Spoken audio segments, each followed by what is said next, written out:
یہ فوارہ ہے، اس میں پانی بھرا ہوا ہے، آن لائن ہم نے اس کو منگایا تھا۔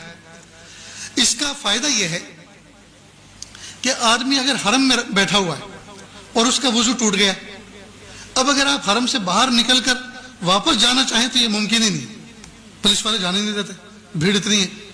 اب وضو ٹوٹ گیا، جگہ بھی سنبھالنی ہے، نماز بھی پڑھنی ہے جماعت کے ساتھ، اور وضو بھی کرنا، اب کیا کریں؟ تو آپ ایسا اپنے ہینڈ پرس کے اندر ساتھ میں ہر وقت پانی بھر کے رکھیں اور اس سے آپ وضو کر لیں۔ اس سے وضو کرنے کا طریقہ بہت آسان ہے۔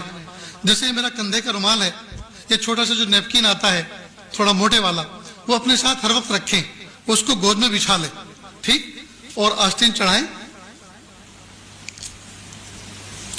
اور اس سے وضو کرنے کا طریقہ یہ ہے کہ وضو میں سب سے پہلے کلی کی جاتی ہے، ہاتھ دھوئے جاتے ہیں، ٹھیک، اس کے بعد کلی کی جاتی ہے، ناک میں پانی ڈالا جاتا ہے، لیکن یہ فرض نہیں ہے، یہ اگر نہیں بھی ہوگا تو بھی وضو ہو جائے گا۔ سب سے پہلا فریضہ کیا ہے؟ چہرے کا دھونا، پیشانی کے بالوں سے ٹھوڑی کے نیچے تک، ایک کان کے لوب سے دوسرے کان کے لوب تک، یہ نمبر 1 فریضہ ہے۔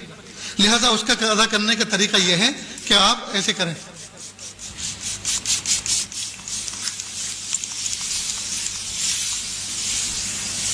دیکھو میرا منہ بھیگ گیا نا، اس کو میں نے مل لیا۔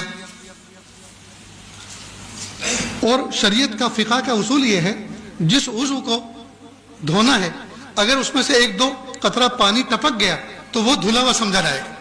یہ تو قطرات تو ٹپک گئے تو چہرہ دھل گیا، اب ہاتھ دھونا ہے جی۔ دوسرا فریضہ انگلیوں سے لے کر کوہنی تک، کوہنی سمیت اپنا پورا ہاتھ دھونا، دونوں ہاتھ دھونا۔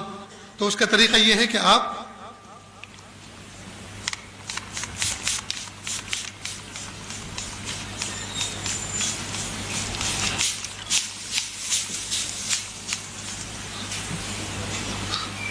یہ آپ کا ہاتھ دھل گیا، ٹھیک، اسی طرح سے دوسرا ہاتھ دھونا ہے، اسی طرح دوسرا ہاتھ دھونا ہے۔ آپ میری طرف دیکھیں، بہت اہم کام چل رہا ہے۔ دروازہ کھولنا تو آپ نے یہ بچپن سے دیکھتے آئے، کھولتے بھی ہیں بند بھی کرتے ہیں۔ تم بھی کھڑے ہو یار، جو نہیں دیکھنے کا ہے وہ دیکھتے ہو، جو دیکھنا ہے اس کو نہیں دیکھتے۔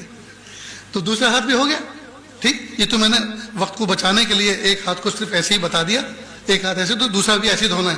اس کے بعد پھر ہاتھ کو تر کیا دونوں، اور سر کا مسح کر لیا۔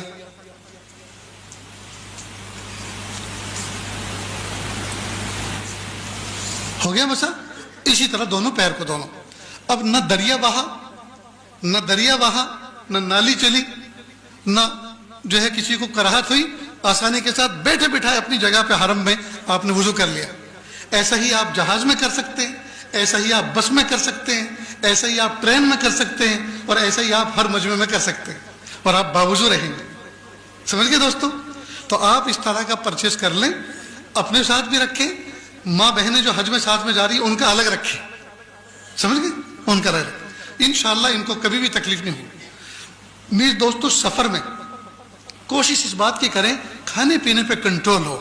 دیکھو آپ بھوک برداشت کر سکتے ہیں، لیکن کھانے کے بعد جب استنجے کا تقاضا ہوتا ہے، اگر مناسب جگہ نہ ملی تو وہ برداشت نہیں کر سکتے۔ بھوک برداشت کرنا آسان ہے، لیکن کھانے کے بعد جو استنجے کی ضرورت پیش آتی ہے، اس کا اگر مناسب موقع اور مناسب جگہ نہ ملی، آدمی پریشان ہو جاتا ہے۔